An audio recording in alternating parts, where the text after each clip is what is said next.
when we talk about the demographics of the industry too, and all these seniors coming, well, I start worrying, okay, well, yeah, they are.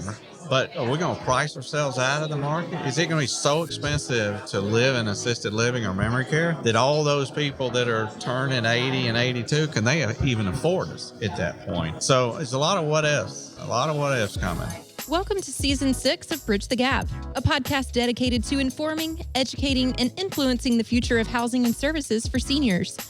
Powered by sponsors AccuShield, Align, Hamilton Captel, Surface Master, Patriot Angels, The Bridge Group Construction, and Solinity, and produced by Solinity Marketing. Welcome to Bridge the Gap podcast, the senior living podcast with Josh and Lucas. Beautiful Utah day here at the ASHA Summer Membership Meeting. And we got a great guest on. I want to welcome Dan Williams, the president and CEO of Ally Senior Living. Welcome to the show. Hey, welcome. Thanks for having me, Lucas. Appreciate that. Yes. Dan and I cross paths, obviously at these conferences, but a new resident of the DFW area. That's right. Yeah. Transition. Yeah. Walk us through this brand new startup as we kind of roll through some of these topics of how to turn around a distressed asset and kind of what it's like to be a new senior living operator in the business. Yeah. So it's a new company. Ally's a new company, but I've been around a while. Sure. In the industry and stuff. And so worked for some large companies and some smaller companies throughout my career, almost 25 years now. Just recently went out and started my own, figured, hey, I turned 55 and, it was like now or never. Okay, let's jump out. The pandemic is coming out of that. It's a good time to do this. So I did. I chose to go out on my own and start Ally Senior Living. And so far it's been fantastic. As you mentioned, I'm new to the DFW area. My wife and I have been out in the Northwest for many, many years. And so I didn't grow up out there, as we were talking about earlier. So it's nice to get back closer to family and, people that behave like I do, I guess you'd say. Well, quite a temperature change, but, got some Southern hospitality maybe and get back to some real barbecue. That's for sure. That's for sure. So, all right, now we've got that established baseline, right? Talk to us about what your positions are, what you're trying to do. Are you trying to be a turnaround operator, or is that just one aspect of your skill set that you're able to offer? In the state of the industry and what's going on in it, there's a big need for that. Our growth plan and our plan for Ally Senior Living as we grow over the years is going to be multifaceted with different, aspects. We'll do turnarounds, we do new developments, do various different things, but it's all going to center around specifically just a senior housing product model, no skilled nursing, that kind of thing.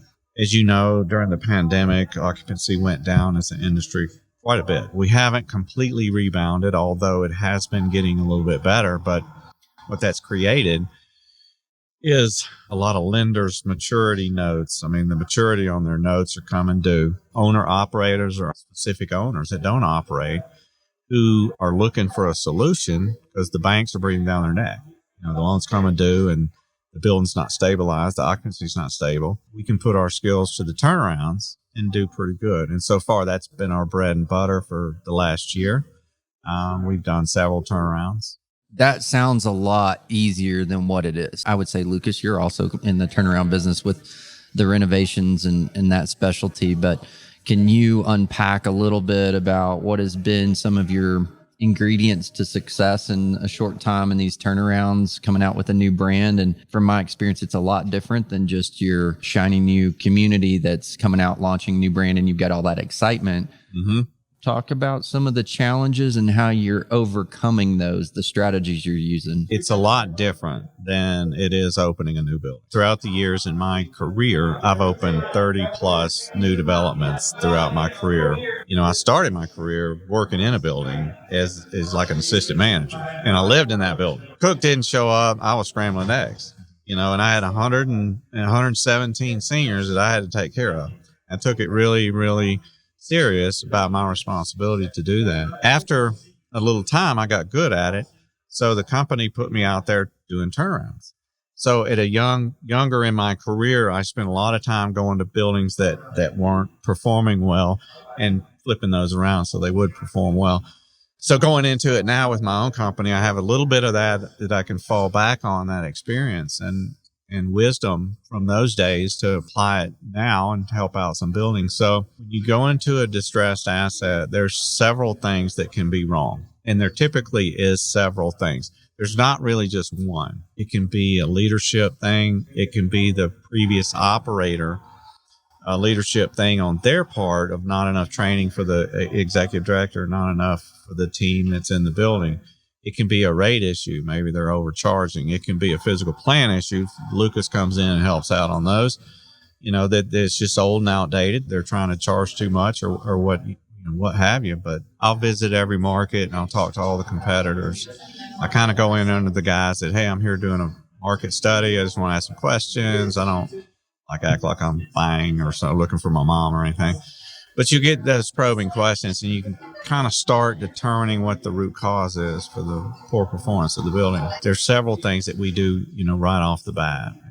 Typically, all buildings will have some culture issues in them. Sure. And that's one thing that you're always going to see. Yeah. Well, one ingredient that I think is probably a huge key to your early success in turnarounds with Ally.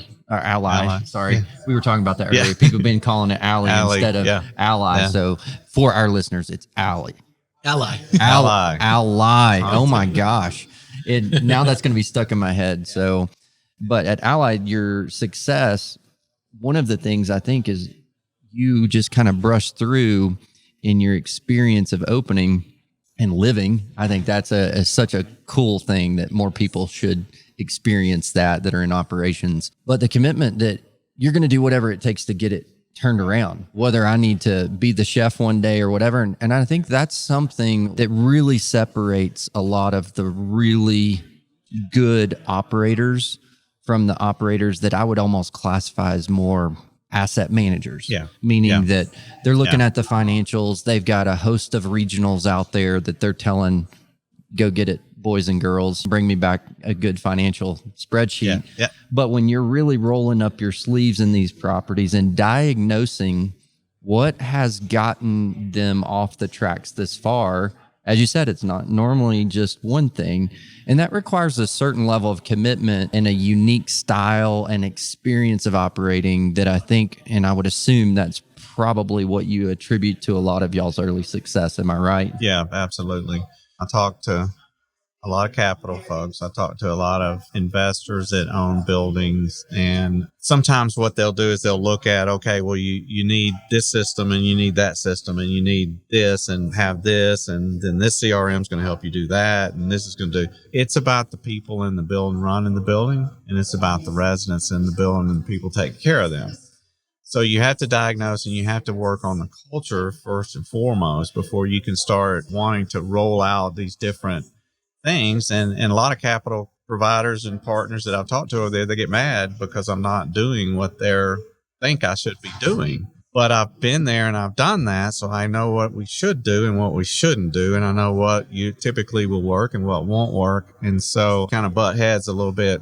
Well, I would love to know how you respond to this, because through the years, I think one of the challenges, and I think you started touching on it there, is managing the strategy and expectations from whatever the ownership group is. And you go in and you start executing a strategy that you have that, if we'll work the strategy, if we're committed to the strategy, it's going to get us to these results. But oftentimes what I've found is that some of the capital that's maybe purchased, they don't really understand or have the patience to get there, to take all the steps, and they want to just a short term, put lipstick on it and make a miracle happen. So how do you set the tone for expectations going into a project like that and give them an executable plan and get everybody rallied around that? I mean, that seems like a big part of the challenge. It is. And one of the key words you just said was executable, because it's a lot of trial and error to begin with. You have confidence you can turn a building around. So you tell them, hey, I can do this.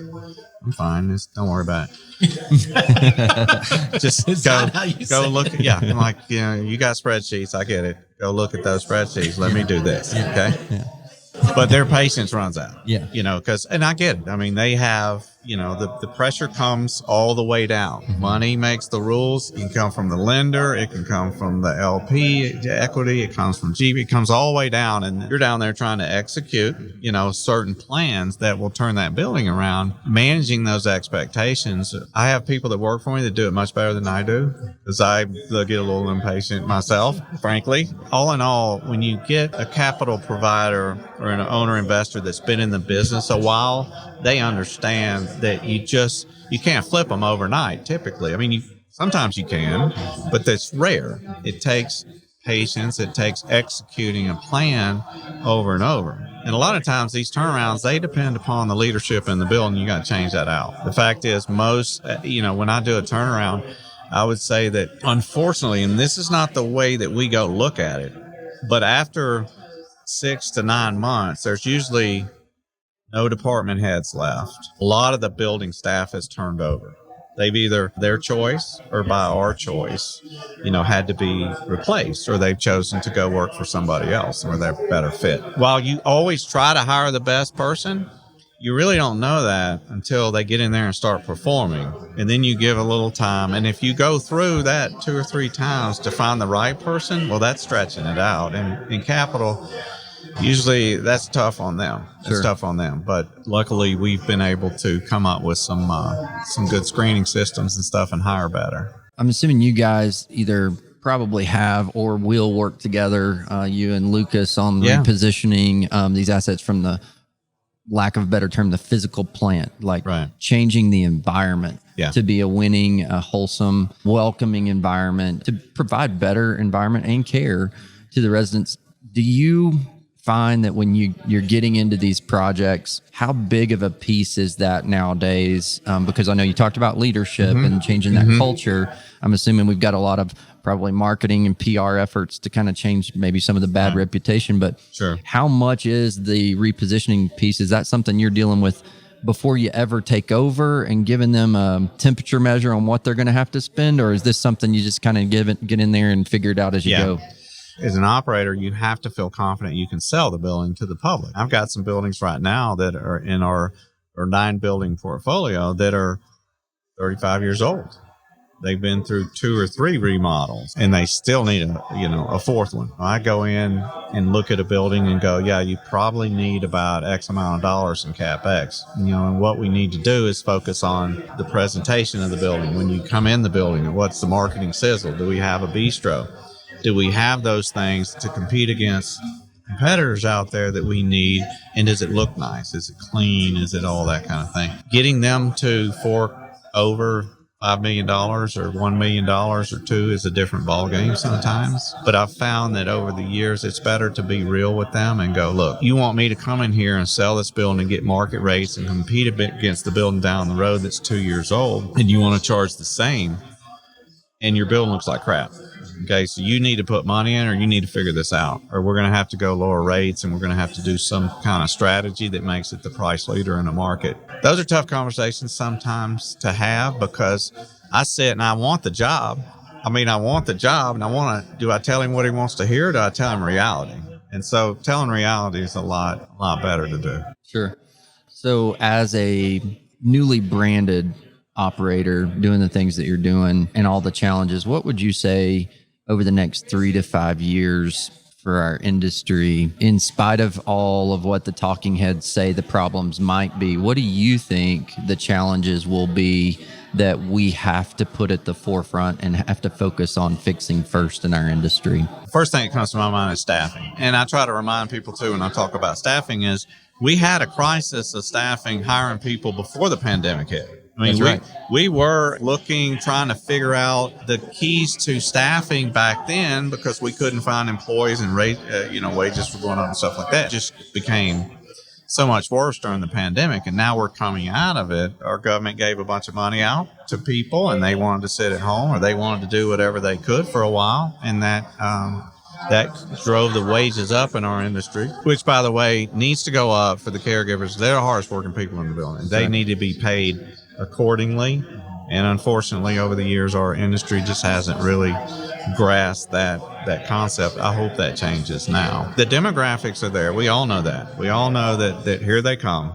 They're coming. The baby boomers are going to hit, that 80-year-old threshold, 2030, I think, or 29, and that's when they really hit assisted living and memory care. The studies that I read are showing that we just don't have enough caregiver type force. We don't have enough people entering that to help us out, no matter what the wages are, no matter what the benefits. Yeah.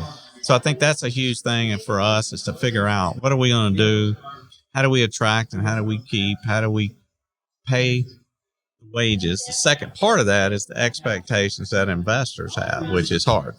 They're used to going back and underwriting these deals and writing to a 25 IRR, as you know, and stuff. Those expectations have to change a little bit. We just don't get the margins we used to as an industry right now. Man, I feel like we should just start part 2 of the podcast and talk about realistic margins, because we could probably agree on and disagree on a lot of things, but probably one of the things, because just hearing you talk a little bit there, but there is an unproportional amount of margin share when you look at the real estate side and the operation side, because if you look at the real estate side, the financial side, the expectations for the same margins prior to COVID from 10, 15 years ago, they haven't moved much off of that, of what the expectations are, but the expectations at the community level is you need to give, you need to take less margin, you need to do this on the operators. Caregivers should still be expected to make this wage. So at some point, the private jets of the industry have got to start figuring out, we may have to downsize our private jet a little bit to be able to deliver a quality product. And that's not a real popular thing to say on this podcast, probably, but I do think that is kind of the coming storm, and probably some of the staffing issues that we are facing. That's kind of a low-hanging fruit answer, that is easier said than done. But at the same time, there's got to be a margin share of taking a little bit of haircut, because we're all in this together. Right. So there's a reset coming. I mean, whether we like it or not, and whether we want it or not, there's a reset coming when it comes to margins, prices, cap rates, and all that kind of stuff. And I think we're pretty close to that now, depending on what the economy does, interest rates and all those good things. But it's kind of a perfect storm, because you have projects that are maybe 4 years old.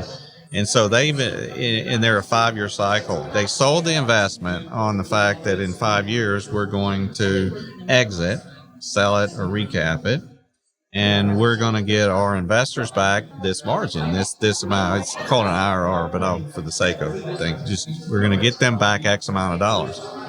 And we can't do that anymore. You can't. And I understand that some of the capital folks went out and promised this. They're like, and the investors are going, well, where's my, they don't see us in a building trying to hire somebody, and we can't hire them. Right.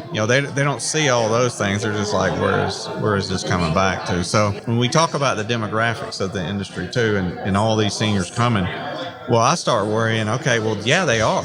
But are we going to price ourselves out of the market? Is it going to be so expensive to live in assisted living or memory care that all those people that are turning 80 and 82, can they even afford us at that point? So it's a lot of what ifs. A lot of what ifs coming. But as we start rounding out the show, I'll say, I didn't get a chance to meet you until today, but I like you. And you. Lucas has been bragging on you and all that you're doing. I know you've been in the industry for a long time. I'm excited to see what Ally is going to be doing. Did you see I got that right? You got it right. I got that right. Thank you. And I like the just kind of keeping it real. Yeah. I think that's something that we've got to really dial in, realistic expectations for where we are as an industry, where we are on troubled properties, and the whole team from the capital stack all the way down to the operator has got to be aligned with reasonable expectations, and then develop that team. You've got a great partner in Lucas, and it's cool to see that and the results that you guys are getting. I'm already a huge fan. Appreciate you taking time here at the busy ASHA Mid-Year Meeting. And no one unplugged our microphones, so that was good. We made it. We made it through the conversation. I'm surprised. I usually have that effect on, microphones and when I start talking. So they yeah, unplug you. Yeah. Well, not today. Not today. Well, this is a great conversation. Fun time here. It's great to see everybody. And to all of our listeners, we invite you to go to btgvoice.com, connect with us on LinkedIn. Why don't you be a part of the conversation? I'm sure you have some thoughts on this, and that's what this is all about. It's having these conversations on the Bridge the Gap platform where we can all participate and help growing to educate, inform, and influence the industry that we love and work in, the senior living industry, to make it better. Thanks for listening to another great episode of Bridge the Gap. Thanks for listening to Bridge the Gap podcast with Josh and Lucas. Connect with the BTG Network team and use your voice to influence the industry by connecting with us at btgvoice.com.